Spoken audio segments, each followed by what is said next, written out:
कथित सावकारी प्रकरणातील साक्षीदार जयेश दुसाने व मित्रावर राजू बंबांकडून प्राणघातक हल्ल्याचा आरोप। तर साक्षीला उपस्थित राहू नये म्हणून जयेश दुसानेचे नाटक, राजेंद्र बंब यांचा आरोप। कथित सावकारी प्रकरणातील साक्षीदार जयेश दुसाने व त्याच्या मित्रावर दिनांक 9 ऑगस्ट 2026 रोजी पारोडा चौफुलीवर जात असताना सफेद रंगाच्या कारमधून 2 ते 3 जण येऊन त्यांनी कथित सावकारी प्रकरणातील साक्षीदार जयेश दुसाने व त्याचे मित्र गजानन शिंदे यांच्यावर काही लोकांनी, अज्ञात लोकांनी हल्ला चढवला। यात साक्षीदार जयेश दुसाने यांच्या डोक्याला दुखापत झाली असून सोबत असलेले मित्र गजानन शिंदे यांना देखील किरकोळ दुखापत झाली असून दोघांना हिरे शासकीय महाविद्यालय येथील रुग्णालयात दाखल करण्यात आले असून गेल्या 3 दिवसांपासून त्या ठिकाणी उपचार घेत आहेत। या संदर्भात आझादनगर पोलीस ठाणे येथे तक्रार दाखल करीत असताना दाखल करून घेत नसल्याचा देखील आरोप या ठिकाणी जयेश दुसाने यांनी केला असून मित्राला पिस्टल लावत मला मारहाण केल्याचा आरोप या ठिकाणी जयेश दुसाने यांनी राजेंद्र बंब यांच्यावर यांनी प्राणघातक केले असल्याचा आरोप या ठिकाणी केला आहे। तर दुसरीकडे साक्ष देऊ नये म्हणून साक्षीला जयेश दुसाने उपस्थित होऊ नये म्हणून त्याने स्वतः हे नाटक केल्याचा आरोप या ठिकाणी राजेंद्र बंब यांनी खुलासा केला आहे। ज्यात राजेंद्र बंब यांनी म्हटले आहे की माझ्या विरुद्ध जयेश उमाकांत दुसानेने केस दाखल केले असून यात जयेश दुसाने साक्ष देण्यास तयार नाही। या अगोदर त्याने एका कोर्टातून केस वर्ग करून दुसऱ्या कोर्टामध्ये ट्रान्सफर करायला लावली। माझ्या विरुद्ध जयेश दुसाने केस दाखल केलेले असून या केसेस मध्ये जयेश दुसाने साक्ष देण्यास तयार नाही। या अगोदर त्याने एका कोर्टातून केस वर्ग करून दुसऱ्या कोर्टामध्ये ट्रान्सफर करायला लावली। दुसऱ्या कोर्टमध्ये केस ट्रान्सफर झाल्यानंतर देखील जयेश दुसाने साक्षीसाठी येण्यास तयार नसल्याने माननीय न्यायालयाने त्याच्या विरुद्ध वॉरंट काढलेला असल्याचं राजेंद्र बंब यांनी नमूद केले असून आज रोजी देखील त्याच्यावर वॉरंट जारी करण्यात आले असल्याचं या ठिकाणी राजेंद्र बंब यांनी खुलासा केला आहे। तर येत्या 14 तारखेला तारीख असल्या कारणाने जयेश दुसानेने खोटे नाटक करून, खोटे बनावट करून आमच्या लोकांची नावे कोरण्याचा प्रयत्न करत आहेत, जेणेकरून त्याला 14 तारखेला ही साक्ष देता येऊ नये असा आरोप या ठिकाणी राजेंद्र बंब यांनी जयेश दुसानेवर केला आहे। माझे नाव जयेश उमाकांत दुसाने, मी कथित सावकार राजेंद्र बंब याचा मूळ फिर्यादी आहे।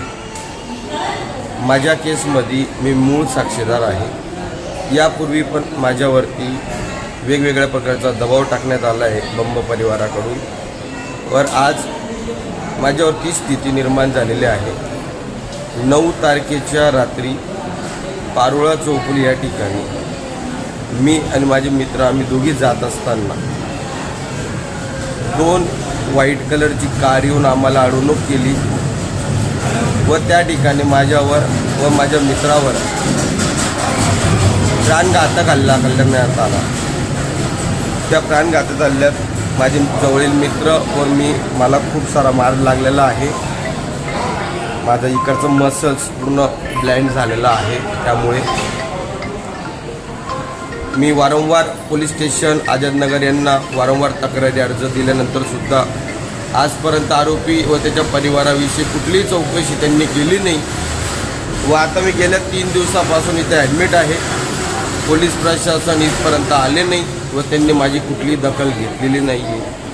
फक्त येतील माणसं येतील असंच सांगतात। मला पोलीस प्रशासनाकडनं हीच न्याय मिळेल ही अपेक्षा आहे व ज्या लोकांनी माझ्यावरती हल्ला केलेला आहे, ज्या हल्लेखोरांनी माझ्यावरती दांड आणि माझ्या जवळील मित्र यांना पिस्टल लावून आम्हाला मारहाण केली दंड्यांनी, त्यांच्यावरती योग्य ती कारवाई करण्यात यावी व सदर गुन्हा नंबर आझादनगर 117/2022 या गुन्ह्यातील संपूर्ण चौकशी करून बंब याला योग्य ती कारवाई करण्यात यावी।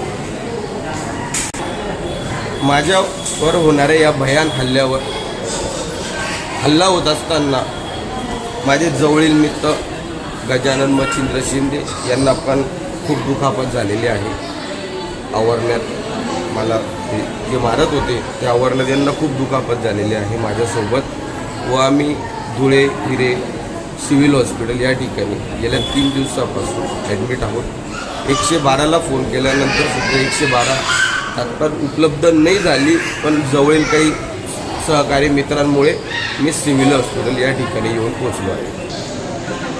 त्या घटनेला मी प्रतिकार करत असताना, जय भाऊ यांचा प्रतिकार करत असताना त्यांनी मलाही मारहाण केली. मला पिस्टल लावून धमकावण्यात आलं की तू याच्यासोबत राहू नको, याला सोडून दे, नाही तर राजूभाऊ यांना सोडणार नाही. केस मागे घ्यायला लावलेली. हां, राजूभाऊंचे माणसं होते, त्यांच्यातले 2-3 जणांनी मला धरून ठेवलं, मारहाण करत होते. एकाने मला पिस्टल लावली होती. पिस्टल लावून सांगत होता की तू इथून आणला की तर तुला मारून टाकू, त्याचे जयचं नाच सोडून दे, जयसला सोडून दे. आज आमच्यावर हल्ला झाला, उद्या कुठेही हल्ला होऊ शकतो, तर त्यांच्यावर योग्य ती कारवाई करण्यात यावी ही प्रशासनाकडनं ही आम्हाला अपेक्षा आहे.